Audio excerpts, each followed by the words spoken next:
the announcement came down that Shohei Ohtani is the MVP, most valuable player. I'm going to reflect on this one here real quick. So we're going to shift gears. If you guys want anything else Laker related, put them in the comments. I'll try to get to them as we go. But I got too much other shit to talk about.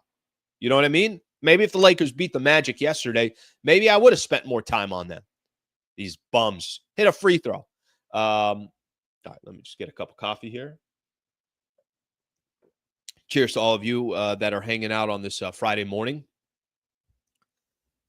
I want you guys to kind of take a step back and think about when Shohei signed with the Dodgers last year. First off, there were reports. I remember on a Friday, everybody thought he's going to end up with the Toronto Blue Jays. And, kind of took everybody by storm. It's like, wow, I thought he was going to be a Dodger. Now, all of a sudden, there's a lot of reports out there. Him and his agent are flying to Toronto. They're going to make an official announcement. I forgot, who got bamboozled and fugazied. One of the baseball writers basically saying that, yeah, he's going to be a Toronto Blue Jay. The next day, Shohei Ohtani makes the announcement that he's signing with the Los Angeles Dodgers. He does it on Instagram. And he was signing, the particulars started coming out, the numbers started coming out, that he was going to sign for $700 million. And, I think it's impossible not to say this is the most insane contract I've ever seen in my life. I didn't know contracts can have sixes in front of them. He went ahead and jumped away from the 6 and just went to 7. Remember Mookie signed and was 300 and change? I mean, he makes Mookie look like he's shopping at the dollar store. Shohei's contract makes Mookie look like, hey, you know what? You can't go to Nordstrom. Mookie, why don't you go to Nordstrom Rack? Go see if you can get yourself a couple deals over there. That's how insane this dude's contract was. Shohei signs. Okay. He's already a 2-time MVP. He's coming from the Angels. He's basically doing what nobody's done since Babe Ruth, but a lot of people would tell you that I've never seen anything. Certainly, we've never seen anything like this at least in our generation. Even people that are in their 60s and 70s have never seen anything like this as well. Signs with the Dodgers. The hype. What this guy is potentially going to do for the Dodgers organization. Put that all to the side for a quick second. Can Shohei really do something more special than he did with the Angels? How do you top off what you've already done with the Angels? Shohei with the Angels was much must-watch TV, and I don't care if you were a baseball fan or not, everybody knew who Shohei Ohtani was. First season starts with the Dodgers. All right, he's not going to pitch. You know that the Dodgers there's a hole in the Dodgers organization. Here's the hole. The hole is they can't win a World Series in a 162-game season. That's the hole. The hole is that no matter what he does and whatever he accomplishes, yes, he's going to be able to do great things personally, but at the end of the day, will Shohei Ohtani be able to help the Dodgers bring a World Series to Los Angeles, something that they haven't had since 1988? Of course, yes, they did win a World Series in 2020, but most people are saying you got to add more to that Dodger resume for how successful they've been, the resources that they have, and a phenomenal front office that's incredibly smart.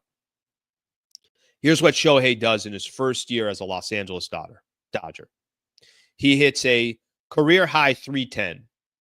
He led the league in on-base percentage and slugging percentage. Posted a career-best 190 OPS.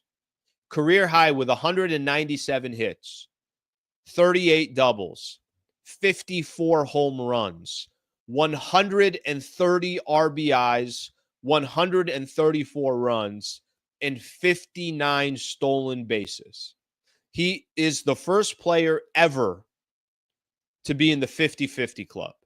And if you start reflecting back on Shohei Ohtani and you start thinking about what he was able to do in his first year with the Dodgers, there cannot be one person out there that doesn't say, my God, this guy freaking over-delivered. What do you mean he did what he did in his first year? Oh, by the way, he's got 9 years left on his contract.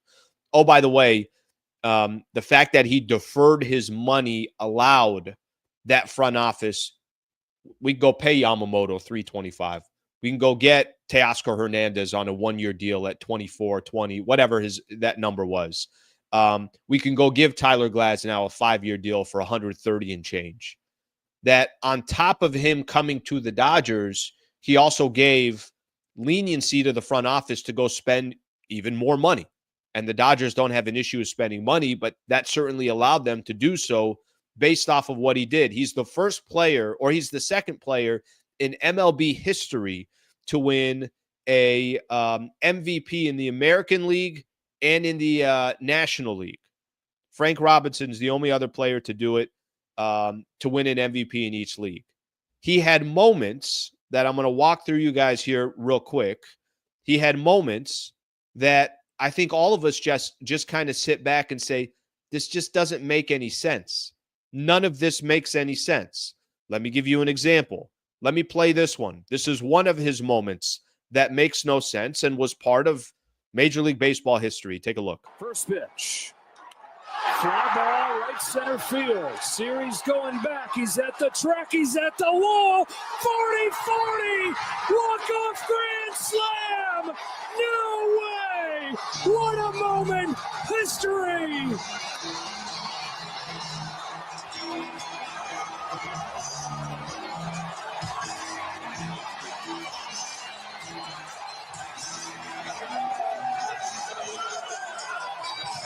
So Shohei, to get to the 40-40 club, didn't just get in the 40-40 club just in a just kind of random, hey, you know what, let me just get a solo home run in a 8-5 game where the game is already decided. No, that wasn't good enough for Shohei Ohtani. What Shohei decided to do is let me give off a walk-off grand slam to get to 40-40. Okay. In one of the more historic games we've ever seen, how did he get to 50-50? 1-2. Ohtani sends one in the air. The other way. Back it goes. Gone. One of a kind player. One of a kind season. Shohei Ohtani starts the 50-50 club.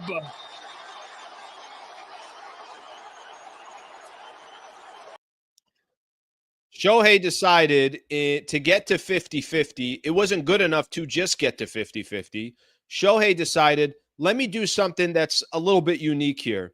Let me, in a game against the Miami Marlins, not just get to 50-50, but let me find some type of way to go 6 for 6 in a game and have 10 RBIs and 3 home runs. I mean, just, guys, sometimes you do have to take a second and go back and just try to understand and figure out the type of season that he just had. I mentioned this a little bit earlier. He had a really, really good, Bill Plaschke had a really, really good article that was out there in the LA Times that kind of just talks about everything that happened, how he got to what he did, what he ended up doing in his first year, all that stuff. So you guys can go and you can read that article. But this guy didn't just do things. This guy did things that have really never been done before. So I think it's important, whether you're a Dodger fan, you're not a Dodger fan, just reflecting on one of the greatest seasons we've ever seen in Major League Baseball history.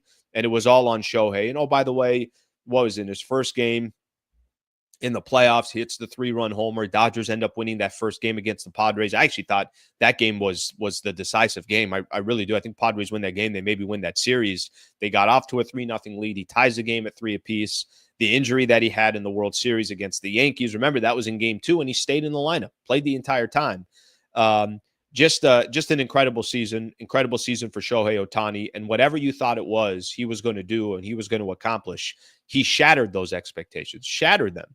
There's no other way to put it. He shattered whatever expectations I had for Shohei Ohtani. He shattered them. He was must-watch TV every time he went out to a game. By the way, that $700 million contract, it sounds like a bargain at this point.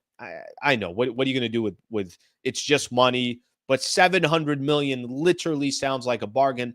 I think specifically to the big market teams, right? If you went to the Dodgers, you went to the Yankees, went to the Mets, something like that, it's a bargain for those teams. And next year he's going to be pitching again. So pretty incredible stuff. He does win MVP. I could have came on here and just said, hey, he won MVP and called it a day. But I think there is something about reflecting on what he was able to accomplish. And we may never see that type of a season again. and next year, the plan is that he's going to be on the mound again. So I don't know. Is that a good thing for the rest of Major League Baseball, that his numbers will just naturally go down because he's also going to be on the mound? I'm not sure, but pretty crazy what he was able to accomplish. All right, let's take a look at some of the comments here and go from there. Every person in the stadium has their cameras turned on Shohei when he comes to bat. Always amazing, except me. I put my hands on my head and I cover my eyes and I leave like one eye opened. You know what I'm saying? Let me say this. I want to go back to one thing here. Oh, this was the article Plaschke had, and I'll put this on the description here of a link to the article. Plaschke's article was not just most valuable player ever, obviously talking about MVP and everything else. He said Shohei Ohtani wins MVP with best season in LA sports history. And he kind of went in, go look at Kareem, go look at Magic, go look at Shaq, go look at Fernando. I think he was like reflecting on different players that have had unbelievable years in LA. Some of you will have a longer history, obviously, than I would in Los Angeles growing up in San Diego. But I don't know if I've ever seen anything like it, and we may never see anything like it again. Let's look at a couple more of these comments here. Slee, just wait till he starts to pitch. Yeah, I don't know what to tell you. I really don't. It's just think about your comment of what you're putting there. A dude who led the league in all these offensive stats, had the first 50-50, shattered 50-50, 54 and 59, also pitches. It just doesn't make any sense. None of this, if I give you an NFL comp, it's a quarterback on one side, and then he's also the best defensive lineman that leads the league in sacks as well. What do you mean the quarterback, when he's done throwing for 5 touchdowns, also goes on the defensive side and is sacking the other team's quarterback, or is playing free safety and has, breaks a record for most safe or most interceptions? It doesn't add up. None of it makes sense. It really, truly, none of it makes any sense.